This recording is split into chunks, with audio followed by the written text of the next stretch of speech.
14. El láser. 2:30 de la tarde, 1:30 en Canarias. El incendio de Los Gallardos en Almería es uno de los más letales que se recuerdan en España y que deja además este balance provisional. 12 muertos, 8 heridos, 4 de ellos en estado grave y 23 personas aún sin localizar. Además, más de 1.400 vecinos han sido evacuados de sus casas. Esto en la parte humana, porque sobre el terreno el balance también es muy preocupante de un incendio que ha quemado ya 6.600 hectáreas y que avanza de momento sin control.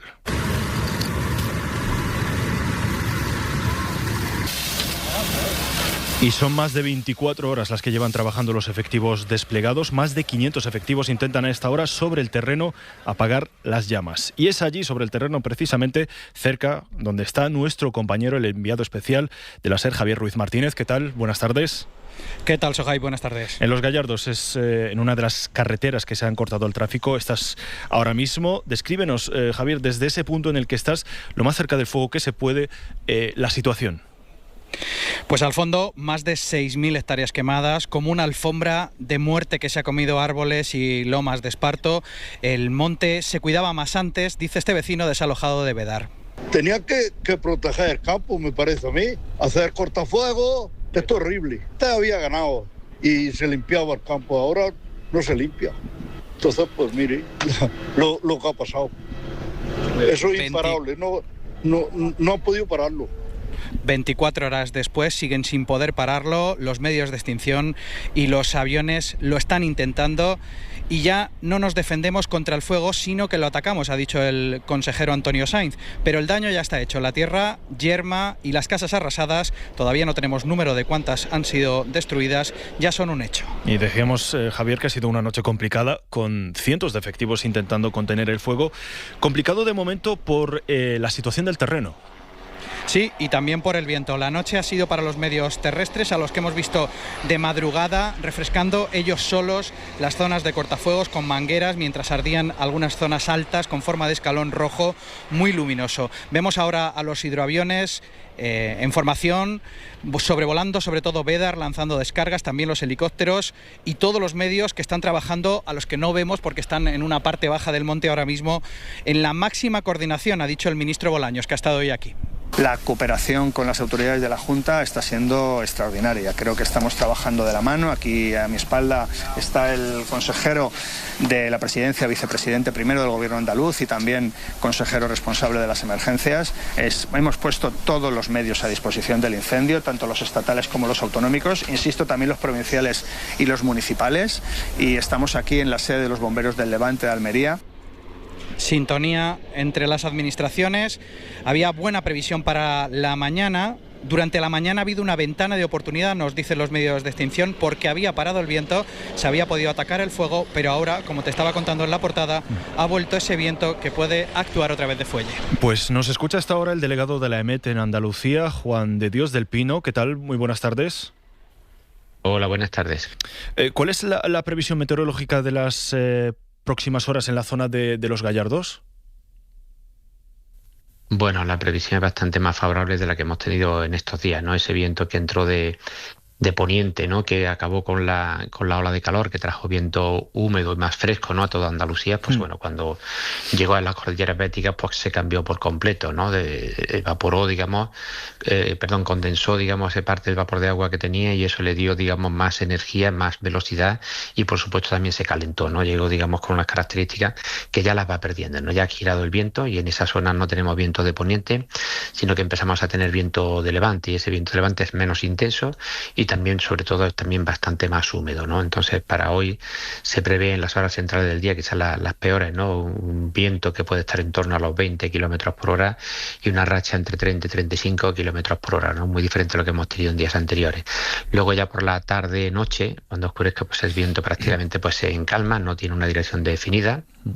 Y por supuesto, en ese caso baja la velocidad y la racha que prácticamente será casi inexistente.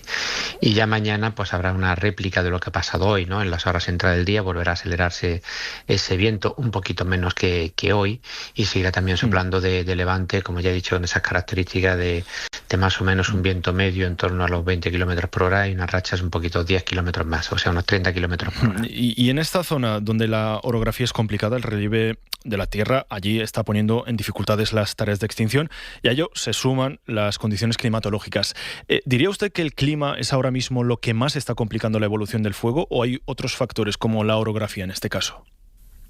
Bueno, yo conozco los factores meteorológicos, ¿no? Y los factores meteorológicos pues indicaban en esta zona un riesgo, ¿no? Un peligro, ¿no? Que llamamos nosotros un peligro alto, ¿no? Para nuestros índices de incendios, ¿no? Hemos un nuevo índice este año, ¿no? El IPIF, ¿no? Y ese daba valores extremos en esa zona y también muchas otras zonas, ¿eh? Por eso tienen que concurrir otra serie de circunstancias para que un incendio pues tenga estas características. Esa zona, que duda cabe, que es un viento en el cual se aceleran bastante los vientos, ¿no? Ya ahora mismo no recordamos, pero bueno, la situación aquella que tuvimos de Grazalema, preocupados por la lluvia, también había, digamos, situación de viento intenso en esta zona, ¿no? Que evidentemente pues afectó a la asistencia de los pequeños al colegio, ¿no? O sea, en definitiva es una zona, digamos, compleja para el régimen de vientos.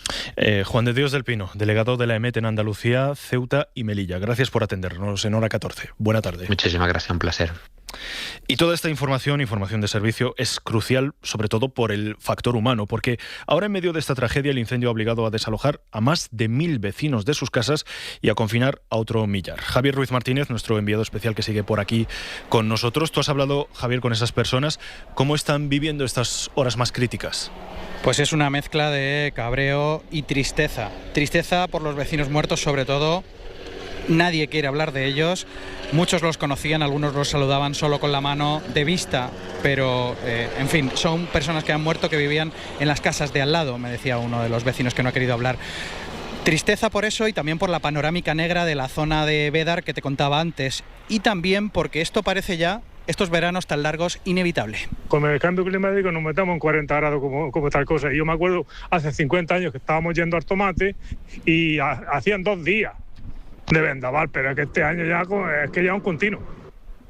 Almerienses de cuarta o quinta generación, trabajadores del tomate como este que escuchábamos, la pesca o la construcción, conviven con foráneos que encontraron aquí en este solazo que hace en Almería, como los fallecidos o como Cristóbal, francés con acento almeriense, ya verás, que nunca había visto un incendio igual. Ha sido tan rápido porque el día que ha pasado eso, el fuego, el viento fue muy rápido. Es verdad que cuando ha llegado la llama, ha sido a un golpe muy fuerte, muy fuerte.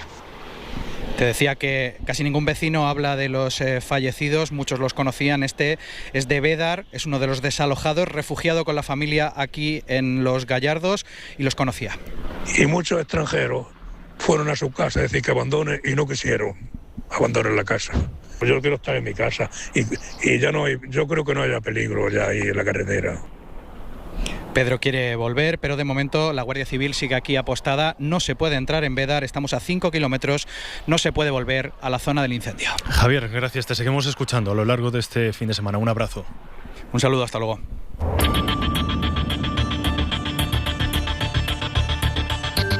Y en la redacción de Andalucía está nuestro compañero Jaime Navarro. ¿Qué tal? Muy buenas tardes. Buenas tardes. La Junta, que ha estado desde primera hora de la mañana actualizando los datos, ha querido despejar cualquier polémica generada en torno a esos protocolos de evacuación y sobre todo al no envío del S-Alert a la población, ese sistema de alertas por móvil.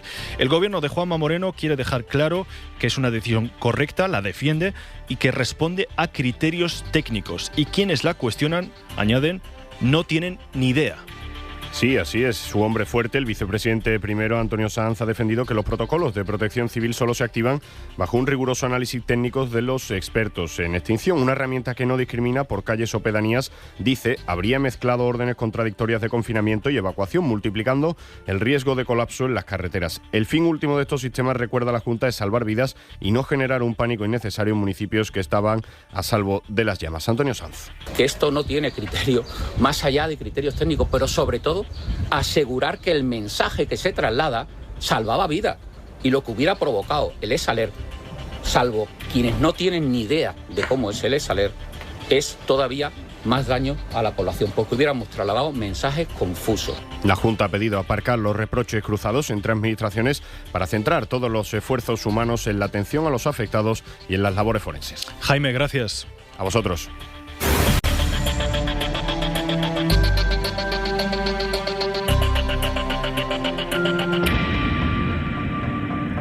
2:40 de la tarde, 1:40 en Canarias. Nos atiende hasta ahora Virginia Barcones, secretaria general de Protección Civil y Emergencias. ¿Qué tal está? Muy buenas tardes. Hola, buenas tardes. Secretaria, en el incendio de Los Gallardos no se activó el sistema S-Alert. La Junta, lo acabamos de escuchar, argumenta que podía generar confusión, pero ¿considera que el protocolo de evacuación que se ha seguido, ese de ir puerta por puerta, fue el más adecuado en estas circunstancias? Bueno, considero que la dirección de la emergencia tenía todos los datos objetivos para tomar las decisiones más adecuadas que garanticen la seguridad de las personas. Y creo que esa decisión está en el ámbito técnico, donde sopesaron todos los criterios objetivos y, por lo tanto, tomaron las decisiones que consideraron más convenientes conforme al plan. ¿Y cuál debería ser, a su juicio, el protocolo correcto de evacuación en un incendio forestal de rápida propagación, sobre todo en una zona con urbanizaciones tan diseminadas y carreteras limitadas como la de Los Gallardos y Bédar?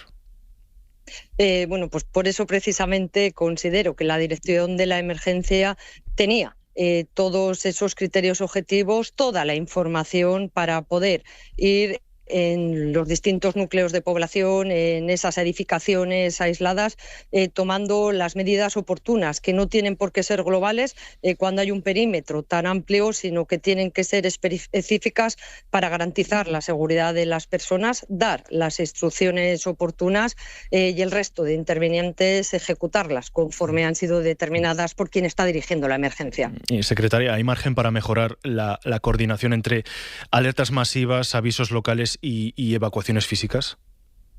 Bueno, el Sistema Nacional de Protección Civil, el conjunto de intervinientes en una emergencia, están en un proceso continuo de evaluación y mejora.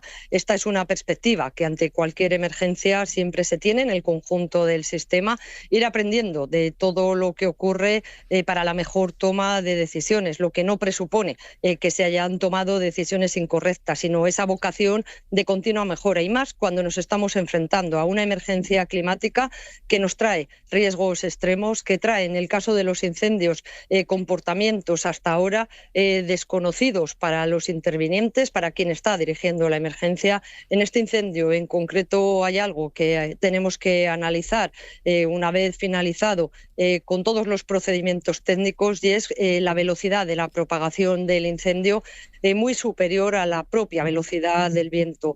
Esta es la emergencia climática, una emergencia climática que mata, que cada vez nos pone frente a mayores peligros, además peligros de mayor repetición, de mayor virulencia, con comportamientos del fuego que los operativos que llevan décadas interviniendo no habían conocido con tal intensidad hasta este momento.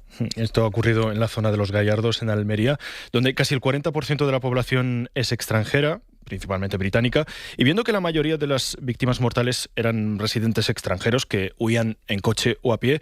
Secretaria, ¿cree usted que debería haber una formación o información específica y preventiva en varios idiomas sobre protocolos de evacuación? La información a la población es fundamental y el conjunto del sistema trabaja. Yo quiero recordar que este año hemos puesto en marcha ese plan de formación en centros educativos, 25.000 centros, 8 millones de niños que a lo largo de toda su etapa educativa, todos los años, durante varias horas, van a recibir información sobre qué hacer, y esto hay que extenderlo, y lo estamos extendiendo al conjunto de la población que vive en nuestro país, sea de la nacionalidad que sea, tenga el idioma que tenga, para que conozcan qué hay que hacer ante cualquier emergencia, porque la diferencia entre saber qué hacer y no saberlo es incrementar el riesgo y en algunas ocasiones enfrentarnos a desenlaces fatales, como ha sido en este caso. Toda la ciudadanía tenemos que saber qué hacer ante un incendio, ante una inundación, ante cualquier tipo de riesgo, y esto es fundamental, que todos trabajemos en la dirección de saber qué hacer. Pues Virginia Barcones, secretaria general de Protección Civil y Emergencias, gracias por atendernos en estas circunstancias tan excepcionales. Un saludo y buena tarde. Muchas gracias. Seguimos trabajando para acabar con este terrible incendio. Hora 14. El láser. Sobre las causas del incendio se investiga, la Guardia Civil investiga como principal hipótesis la caída de un cable eléctrico. Aunque lo que más nos ha llamado la atención de este asunto es que tanto Endesa, la principal suministradora de electricidad de la zona, como Red Eléctrica, la que opera en el sistema, la operadora del sistema eléctrico español, aseguran que esa infraestructura no les pertenece. Endesa dijo también que el tendido del cableado no tenía ni siquiera tensión. Julio Herreros, ingeniero industrial con experiencia en sistemas eléctricos. ¿Qué tal? Muy buenas tardes. Muy buenas tardes. ¿Cómo estáis? Para que nos hagamos una idea general, ¿cómo funciona el mantenimiento de los sistemas de cableado en España, sobre todo en estas zonas rurales? Bueno, todos los sistemas eléctricos en las distintas tensiones, en los distintos niveles de tensiones, está todo muy protocolizado y desde hace muchos años con unos sistemas de control, mantenimiento específicos e intensos. Tanto las líneas grandes, las líneas que vemos, las grandes torres, que la gente dice las torretas, que son apoyos, que llamamos apoyos, de la gran tensión, como son las redes de transporte, responsabilidad de Red Eléctrica. Por eso en las montañas vemos, además de cortafuegos que se hacen por los motivos propios de la palabra, donde van las líneas, aparece otro propio cortafuegos porque no puede haber vegetación cerca de esas líneas, y luego va bajando a otros niveles de tensión, como son el nivel de distribución, responsabilidad de las otras empresas que también son muy conocidas, Iberdrola, Endesa, EDP, Fenosa, todas estas industrias que llevan ya desde esas líneas de transporte hasta luego los centros de consumo, pueden ser industrias, polígonos industriales u otros más pequeños. Esas son las que mayor control tienen por exigencias, precisamente por el nivel de tensión. Endesa y Red Eléctrica han aclarado que el cable no era suyo y que incluso estaba sin tensión. Se lo pregunto directamente, ¿cómo puede un cable abandonado sin corriente provocar un incendio de tal magnitud? Eso, si no hay tensión, es más difícil. Si no hay tensión, porque la chispa se produce precisamente cuando lleva una tensión y esa tensión está cerca de otro elemento que puede conducir la corriente. Pasaría una persona, como cuando alguien se electrocuta, pasaría con una rama cuando puede saltar esa chispa. Ese proceso, eso es el arco de tensión que se dice es por la diferencia de tensión entre lo que lleva el cable y otra parte, que puede ser suelo, apoyo, persona, cualquier cosa. Eso en casa nos pasa muchas veces cuando alguien enchufa un enchufe normal, a veces vemos una chispita cuando enchufamos. Entonces, eso es una característica técnica de lo que es la línea y lo que es la sinusoide, la evolución de la corriente alterna, que no es una línea continua, y eso puede pasar. Pero si no hay tensión, no debería saltar chispa, por motivo eléctrico y por motivo de cable.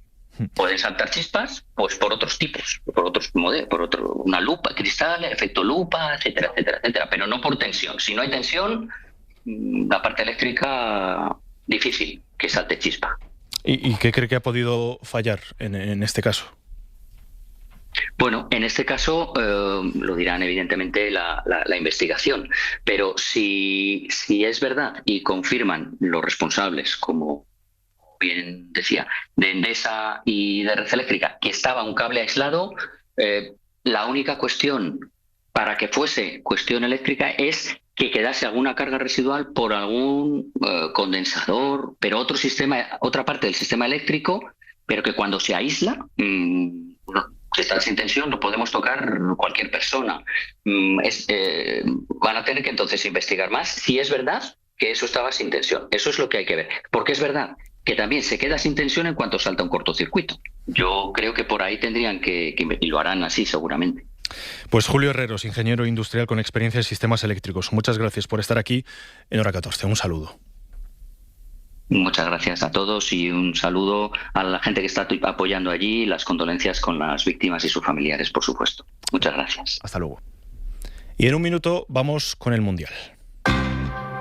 Tras el terremoto en Venezuela, miles de niños y niñas lo han perdido todo. En Save the Children estamos trabajando con las familias afectadas desde el primer minuto, llevando atención médica, alimentos, agua potable y refugio. Pero necesitamos ayuda urgente. Por favor, Dona entrando en SaveTheChildren.es. Funcionan siempre like a Bosch. Cocina integrada, calidad probada. Like a Bosch. El tiempo pasa, calidad que arrasa. Y tu cocina está integrada. Consigue hasta 1.000 euros de reembolso en tu cocina integrada. Calidad pensada para durar. Bosch.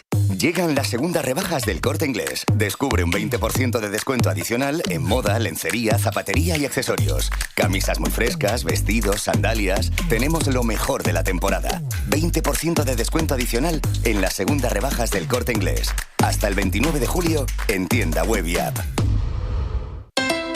Hora 14. Y de las cosas importantes del incendio de los Gallardos en Almería, pasamos a otras que en la crónica de hoy están en un segundo plano. Claro, toda esta tragedia pilló a la selección española en plena concentración antes del partido contra Bélgica.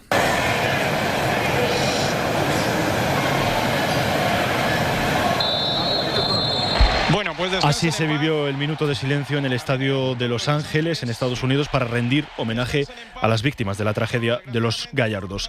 Partido que ganó la Roja casi en el descuento por 2-1, y como se suele decir, el fútbol, que es la cosa más importante de las menos importantes, ya que hemos contado lo importante, toca ahora ir al Mundial. Mundial 2026, Cadena SER. 16 años después, España vuelve a alcanzar unas semifinales de la Copa del Mundo. Antón Meana, ¿qué tal? Buenas tardes. ¿Qué tal, Sujay? Buenas tardes. Escucha 1:14 y se le queda el cuerpo así, pensando que tenemos que hablar de fútbol, pero sí, es una alegría para un sector del país que España esté en la semi del Mundial por segunda vez en su historia, en un partido complicado, con Bélgica jugando bien, con Pedri suplente, con Fabián titular. Marcaba primero el del PSG, empataba Bélgica y al final otro gol de Mikel Merino nos mete en la semi del martes en Dallas ante Francia. Un partido bueno de la selección española, un partido en el que se vio al mejor Rodri y al mejor Laporte, y el equipo hoy está aquí en Los Ángeles, tienen entrenamiento de recuperación y por la tarde viaje a Dallas. Mañana el primer entrenamiento pensando en Mbappé, y el lunes escuchamos a Luis de la Fuente, que está convencido, su hype, de que España se puede meter en la gran final del próximo domingo. Pues ojalá que sí, Meana. Te vamos escuchando a lo largo de este fin de semana y a lo largo hasta que acabe el Mundial, claro. Esperemos que sí. Un abrazo. Hasta luego. Todo el Mundial 2026 en la Cadena SER. Y en un minuto vamos a ir con la crónica política del día, acto del líder del Partido Popular, Núñez Feijóo, con las nuevas generaciones del PP, en la que ha reivindicado sobre todo las políticas ultraliberales que venía anunciando en los últimos días. El verano está para olvidarse de todo, de la rutina, del trabajo, del cole, del estrés, de las cuotas. Eso, si eliges comprarte un Citroën como el mío. Con verano Citroën cambiar sienta bien. No pagues cuotas hasta noviembre en toda la gama, financiando con Stellantis Financial Services, solo este mes. Citroën. Consulta citroen.es. Edu, acuérdate que vienen estos a ver el partido. ¿Te pasas tú por el súper del Corte Inglés? Tráete Coca-Cola, que la lata sale a 90 céntimos con el pack de 24 y puedes ganar premios. Además, ahora tienen un 30% de regalo en refrescos, zumos y aguas, para cuando compremos más.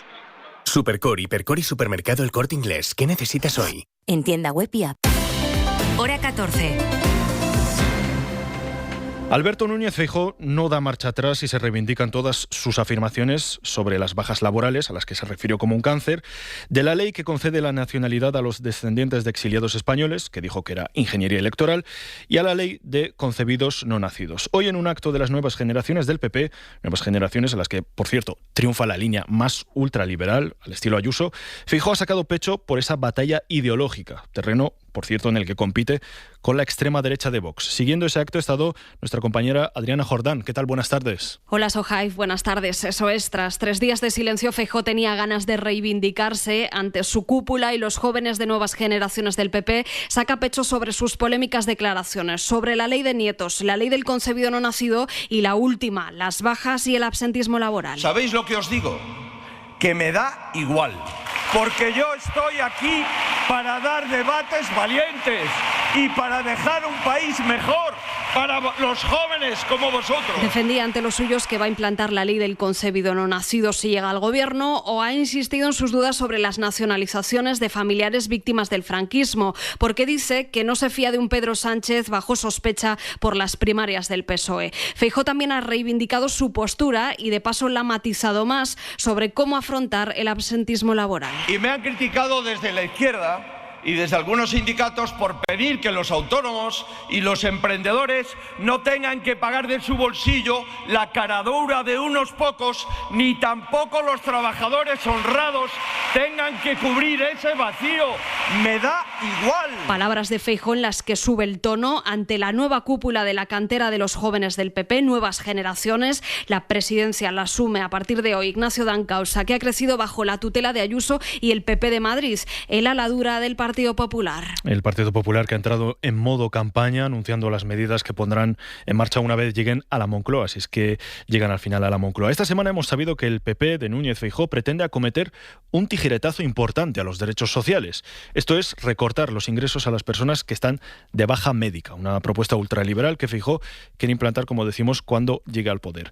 Pero lo que ha obviado en su propuesta el líder de la oposición es que muchas de esas bajas se prolongan porque no se pillan a tiempo. Es decir, detectar a tiempo una enfermedad o un malestar no solo beneficia a la salud del trabajador, sino que sirve también para prevenir bajas laborales mucho más largas. Saray González. Lo dice la Fundación Economía y Salud, que cifran 33.000 millones de euros el gasto en incapacidad temporal por contingencias comunes, las bajas, en el año 2025, un aumento del 60% en los últimos 10 años. Pero este incremento se debe a múltiples factores, lo explica Alberto Jiménez, presidente de la Fundación. El problema del sistema sanitario, la falta de recursos, junto a problemas también como el envejecimiento de la población activa, o, por ejemplo, también la salud mental. Vicente Pallarés es el presidente de la Sociedad Española de Médicos de Atención Primaria. Él advierte que adelantar el alta médica o retrasar una baja cuando está indicada puede empeorar el estado del paciente. Que se generen más accidentes laborales o recaídas y fundamentalmente la cronificación, y que esa cronificación al final colapsa más los recursos, con lo cual los costes clínicos y humanos y asistenciales son importantes. Lo cuenta en primera persona Paula. Ella es trabajadora en una residencia de ancianos. Pues sí, yo estaba yendo a trabajar muchas veces con fiebre y nada, te tomabas un paracetamol y tirabas millas. Así terminé cogiendo una neumonía. El aumento del gasto en las incapacidades temporales refleja mucho más que el número de bajas. También habla del estado de nuestro sistema sanitario y de la salud de la población trabajadora. Y en la redacción de informativos de la Crónica Internacional, el líder supremo de Irán, Mojtaba Khamenei, hijo de Ali Khamenei, ha difundido este mediodía un comunicado en el que asegura que vengará la muerte de su padre. Edu Hernández, en un claro mensaje a la Casa Blanca. Sí, de hecho también ha agradecido el apoyo recibido esta semana durante el funeral, que ha servido para rendir homenaje precisamente a su padre Ali Khamenei, mientras la tensión en Oriente Próximo sigue sin disiparse.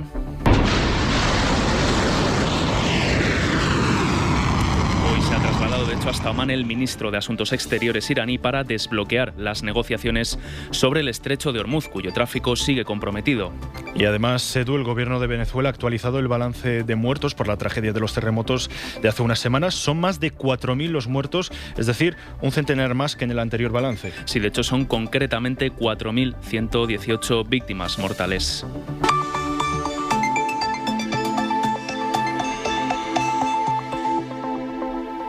Y nos vamos en este momento a hablar sobre el Mundial. Como decíamos, España se ha clasificado a unas semifinales después de 16 años que sonaban así.